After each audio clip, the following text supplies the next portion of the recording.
Haley Roddy.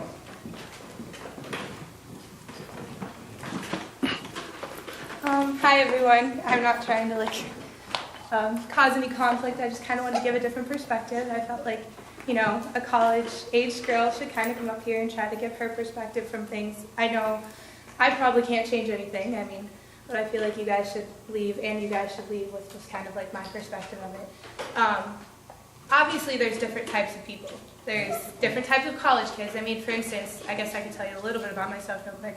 I'm an integrated media major, communications major. I have 3 minors, pre-law, French, business. I have an on-campus job. I'm getting an off-campus job. I play basketball at Mount Union.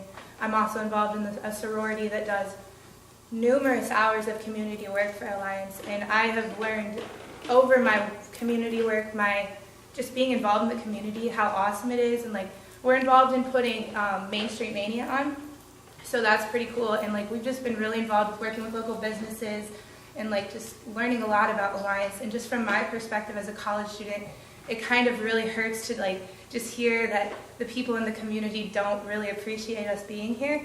And I understand there's people who, yes, they party and they are doing things that I honestly would never approve of. I try to look at myself as a respectful, call it, a lady who's not going to take part in those things.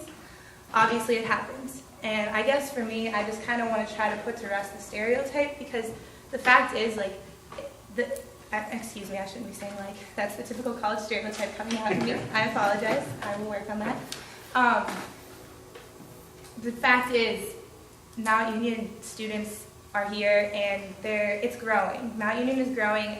There has been so many housing problems on campus, and that is one of the main reasons why we look to move off campus, is because there is no on-campus living for us currently.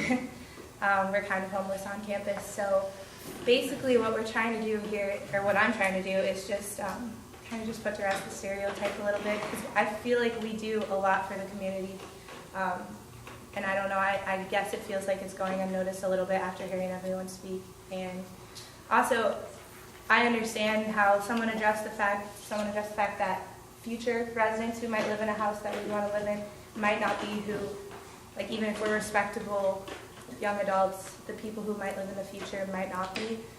I guess for me, I don't know, I like to live in the present, and the ladies who would be living with me next year in the house that we were going to live in are very respectful. We're all involved in the same thing. We help the community out. My one friend puts in 48 hours a semester at local Alliance schools. I don't know, I just want to put to rest the stereotype. I know I can't really do much about the law, but I just wanted to go away with that with a different perspective.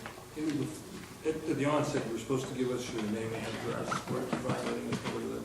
I'm sorry? You didn't give us your address? Oh, right now I live on campus, Shields Hall. Okay. I'm from Medina, Ohio, so an hour or so down 77.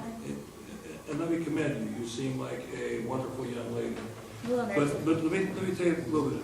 I've been a police officer for 38 years, okay? And 30 of the years were spent in this city dealing with a lot of the students that aren't like you from Mount, or students that are like you during the day, but somehow with a little bit of liquid become a different personality in the evening, okay? And I don't think that any of us are disapproving of Mount or its faculty or its student body. I think there are times we are disapproving of their behaviors. So I don't want you to think that this is, as Ms. Jackmady said at the outset, this is not an attack against Mount Union, nor an attack against its students. But at times, and I think a lot of people here have said it very well, a good thing can go bad pretty quickly. And in many cases they have. And they don't necessarily go bad overnight, and they may not go bad permanently. But if you live next door, every time you worry the housing issues, and then we rely on those who want to invest in our community to follow the laws that have been put in place to protect the rest of the citizens. You see, Mount is a citizen, a big one, a big contributing citizen, but so are others. Right. You know, and might doesn't make right. Okay. We want to apply the law equally and fairly We want to respect our citizens equally, fairly, and we want to give our citizens a voice equally and fairly. Not just because one's a juggernaut. You know, if that was the case, then we wouldn't need a mayor, we wouldn't need a council, we just let them out and make all the decisions. And yeah, that does not happen. Right. Okay? I would echo what Mr. Doherty said, and I'm probably only a year older than you. I graduated from Mount Union in December of 2013, and I still get all of those stereotypes, even as I sit at this table. So I totally understand what you're going to, and I don't want this to be a anti-Mount Union conversation. That was never the intent. But as some of the speakers have said, this house that you guys are potentially trying to buy is an R1 district. We have several areas of the community where you could live easily, no problems, no zoning issues, nobody's going to tell you what to do. But in this specific area where that house is, that was not the intent when we made our zoning code. So it's not anti-Mount Union, it's not that you guys aren't great people. I don't doubt for a second that everything you do does make a huge contribution to Alliance. But that neighborhood where that house is was not designed to have several unrelated people, young, old, men, women. That was just not what we envisioned, or not us, but our predecessors envisioned when we were mapping the city out. So it's nothing against you guys. Please don't think that. And please don't think that this is anti-Mount Union either. That's what our zoning code says. I just So, just that one thing, I want to disagree with something that you said. You said that someone your age, we won't pay attention and it doesn't make a difference. Trust me, we do listen to everyone, and we have a perfect example of someone, college age, who has made a difference, and that's Councilwoman Deputy. So you're not too young to have your voice heard. We respect that and appreciate it. Thank you. Thank you very much. Mr. Klein. I'd just like to say that I had a college rental right across from the practice football field on Rock Hill. And I was a little bit leery the first year we rented it to 4 college girls from a sorority over there.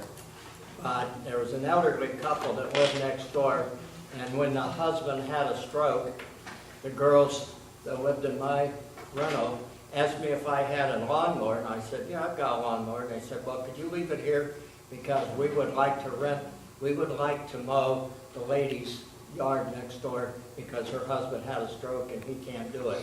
To make a long story short, they baked that woman cookies, they mowed her grass for 4 years, and they took her to the grocery store to get groceries for 4 years. And when they moved out, that elderly lady came over and hugged every one of those girls and cried. And that's the kind of students that you see at Mount Union College. They're first-class students, but our ordinance is our ordinance, and it doesn't particularly address, it's actually not against Mount Union, because Mount Union is a first-class college. And most of the kids that go there are first-class kids. Me a little teary. I love my school. Well, thank you guys for letting me